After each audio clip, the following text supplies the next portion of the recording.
Had a weird experience on a hiking trail.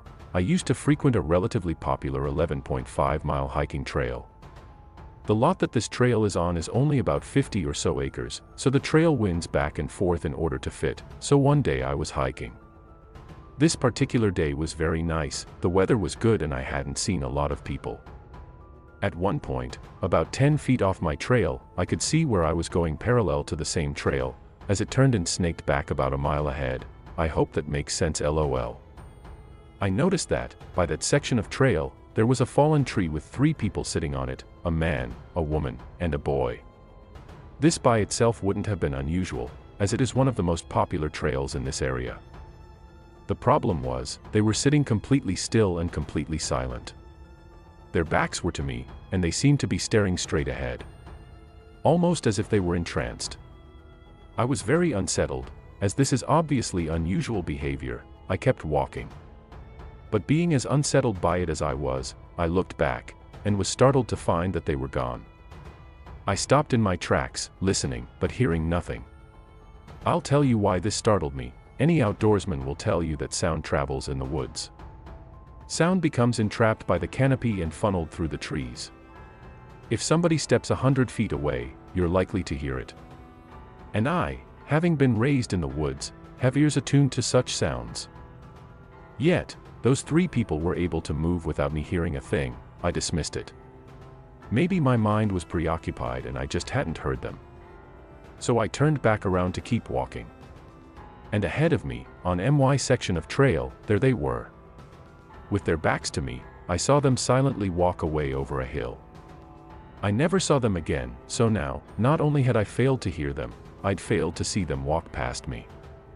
And I don't know how, I immediately called up my friend. Told him the children of the corn were out at Swayback, and kept him on the phone so he could send help if he heard me get hit by a pitchfork or something, lol. There's a possibility that I'm remembering details inaccurately. And what happened in reality might have been much less uncanny, but this experience bugs me to this day. The trail hugger, trust your gut. During the height of COVID, I, 20-foot SF, decided to get some fresh air after work, and go for a walk at a nearby trail that parallels a side road and a highway. The parking lot for this section of the trail is very small, with only 3 parking spots in the lot. When I pulled in, there was a black Suburban already there in the middle spot, so I parked to the right of it and stayed in my car texting, browsing Reddit, essentially procrastinating my walk. After a few minutes, a man in his mid-30s gets out of the black Suburban and opens the hood of his car, and makes multiple trips back and forth from the hood to his trunk, seemingly looking for something. Each time he passes between our cars and I can feel him looking inside at me as he passes my window. I become uneasy with the man, so resolve to not get out until he's gone. About 15 minutes pass of him continuing to look in the hood of his car, walking to his trunk, and passing between our cars while trying to catch my attention. I avoid eye contact throughout. Now, I was going through something in my life at the time that in this moment put me in the mindset of I'm not going to let my discomfort this man get in the way of me living my life, while simultaneously convincing myself that I'm probably overthinking, overanalyzing and assuming the worst when this guy is probably just a normal guy. After my internal debate is over, I resolve to get out of my car and go for my walk. Immediately after I get out, I ask him if he's having trouble with his car. He says no. My logic in talking to him is to feel him out to decide whether it's safe to embark on a solo walk with this guy who would see exactly where I went. Mistake number 1, his car had some sort of government tags, which made me more at ease, and I asked about the tags, to which he gave a long-winded explanation I don't remember. He then said, "Can I have a hug?" And I know this was so stupid of me, but I was so isolated feeling during COVID that I figured he felt the same and that we somehow recognized that. I was so desperate for human contact and I said sure. Very, very stupid of me, I know. Mistake number 2, it's October so we're both wearing coats. Mine was long and went down to my calves but was unzipped. When we hugged, his hands/arms went inside my jacket around my waist instead of hugging me outside my coat. Once his hands were in, he quickly proceeded to feel my body down from my waist into my butt. I immediately pulled away and said that was weird. I'm going on my walk now. I was panicked but didn't want to do anything that would make him act with urgency and escalate the situation. He was upset when I pulled away from our SA hug and asked if I wanted to hang out later, and he suggested we add each other on Snapchat. Again, I didn't want to upset him, so I let him request to add me. I know, so stupid. Mistake number 3, after that, I immediately said okay, I'm going for my walk now, bye. I should have gotten in my car and noped out of there. Mistake number 4. I speed walked out of view, and instantly wished I had gotten in my car, as I now had no idea where this guy could be. My skin starts to crawl and I felt very much in danger out there in the woods. I sprinted through some dense bushes and crouched down so I was out of view. My heart was racing. About 30 seconds later he came running along the trail frantically trying to catch up to me. I stayed off the trail and ran through the woods to some thick bushes by the parking lot and stayed there a while to make sure the coast was clear back to my car. Not long after, the man returns to his car, gets in and turns on the engine and drives down the side road that parallels the trail. He slowly drives back and forth on the side road, turning around and starting over probably 3 times, seemingly looking for me in the points I'd have been along the trail if I'd have been steadily walking since the time I'd started my walk. After about 5 minutes of my heart beating out of my chest as I watch this creep search for me, he gives up and turns onto the highway and speeds off in the opposite direction from where he said he lived. The second he was out of sight, I sprinted to my car as fast as I could and couldn't believe what had just happened. I drove home in a silent state of shock and numbness and haven't let myself think about it too much ever since. Freaking terrifying. I can let myself acknowledge that now. I hope someone can learn from the mistakes I made during this encounter. Stay safe out there, everyone. Metal spikes on the trail. So, encountering this person has altered my life to the extent that I won't walk outside my house and my immediate area anymore. Nothing actually happened to me, but this is a devil in the diner type scenario. I was walking on a recreation trail near my home, as I have many times before. It's used by locals to get to a park, and normally, I run into retirees out on a walk or neighborhood kids on their bikes. It runs behind homes, so it's not remote, but it's also not directly within eyesight of the homes for most of the trail. I've never felt scared on it before, but I'm always aware of what's going on. I usually go for a walk in the morning, but for some reason, I decided to take a walk around 2 p.m. instead on this day. I had gone to the park and was on my way home. The trail was totally deserted, but I see this guy running towards me from the main road near my home. From far away, he looks like a normal jogger, but as he gets closer, I realize he is dressed in a metal outfit covered in spikes. WTF. There were 4-inch spikes coming off his shoulders and he had Wolverine-style metal claws on.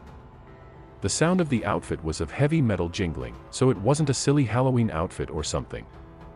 This was straight-up heavy gear. As he got closer still, I noticed that he was completely pale and sweating profusely. His long black hair was damp with sweat. Eyes were empty and staring straight forward. My heart dropped to the ground, and I was legit panicking. I felt so helpless, and if he decided to do something, I felt like I wasn't going to survive. I have never felt that starkly afraid for my safety in my life. He ran past as though he hadn't seen me at all, thankfully. I was shaking, but I made it home okay and thought about it.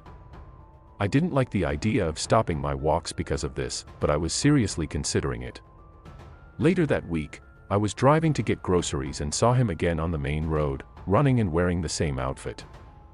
He clearly lives near me, so I decided to stop taking those walks and brought my treadmill out from the basement.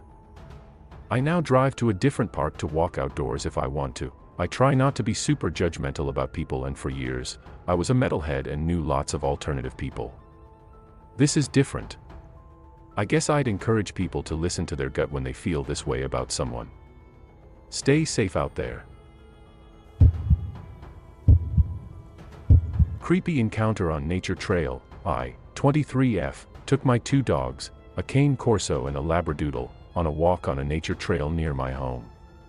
My car was the only car parked in the parking lot when I arrived, so no one else was on the trail.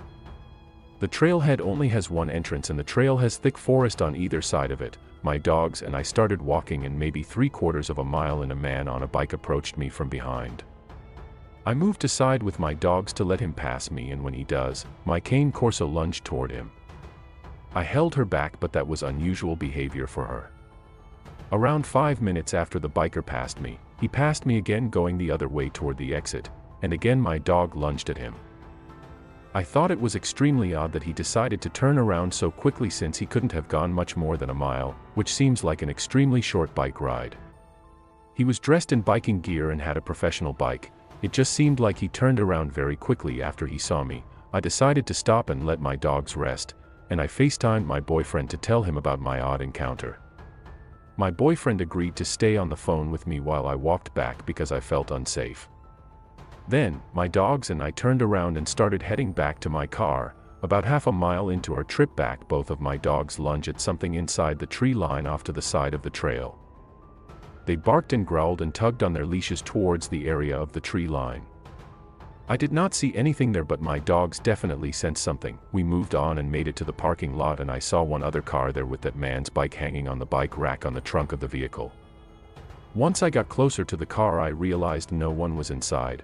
I have a bad feeling that man had very bad intentions. I think that he biked back to his car after seeing me, walked to that spot on the trail and hid in the woods to do who knows what, then had second thoughts because I was on the phone with my boyfriends and I had 2 big dogs with me. It makes me sick thinking about it. I'm open to other explanations if anyone can think of one. I want this just to be an innocent encounter, just a misunderstanding on my part, but it feels sinister and I feel like my dogs sensed his energy from the start. This situation made me realize that walking alone on a rural trail, even with 2 big dogs, is not safe for me. Picked up a dude off the Appalachian Trail. A few years ago, I lived at a party house, and one night a friend brought home some guy off the called himself Chef John Wayne. He was honestly really sweet, and we let him stay with us for a couple months. Helped cook and clean, slept in the corner of the living room and didn't make trouble. Well, one weekend I went out of town for a couple nights, but had to come back the next day to work. When I got to the house, I realized my laptop was missing, and Chef's stuff was gone. Everyone else who lived with me had gone to the event I had just been at, except one guy, we'll call him Greg, and Chef. I went to Greg and explained that I couldn't find my laptop. And his face was just shocked. He said, "You don't know. They didn't call you." I explained that I had been out of cell service for 2 days, so no. He then went on to tell me that the police had come to the house the previous night, looking for me. Specifically, he went on to tell me that the police had found Chef, downtown, but naked, with my laptop in 2 halves doing snow angels in a mud puddle. Why he was doing this, I never found out. Drugs, probably, but who knows. The reason the police had come looking for me, however, was that while he was doing said snow angels, he was apparently screaming, "I hurt," my name, over and over. They had come to the house looking for my dead body. But the poor guy was probably talking about the laptop the whole time. Regardless, when I wasn't home, I'm sure it looked very suspicious. Anyway, I decided that the easiest thing to do was to go to the station the next day and talk with them. I was questioned a bit, and told them I thought Chef was a good guy, and that I'd never seen him do anything like that before, and that I wasn't pressing charges. The weird part of the story is actually what happened after this. I was very upset about losing the laptop because I had been using one from the school I attended and needed to return it or prove that it had been damaged, not that I had sold it. I explained this to my roommates, but not to the police. I worked it out with the school.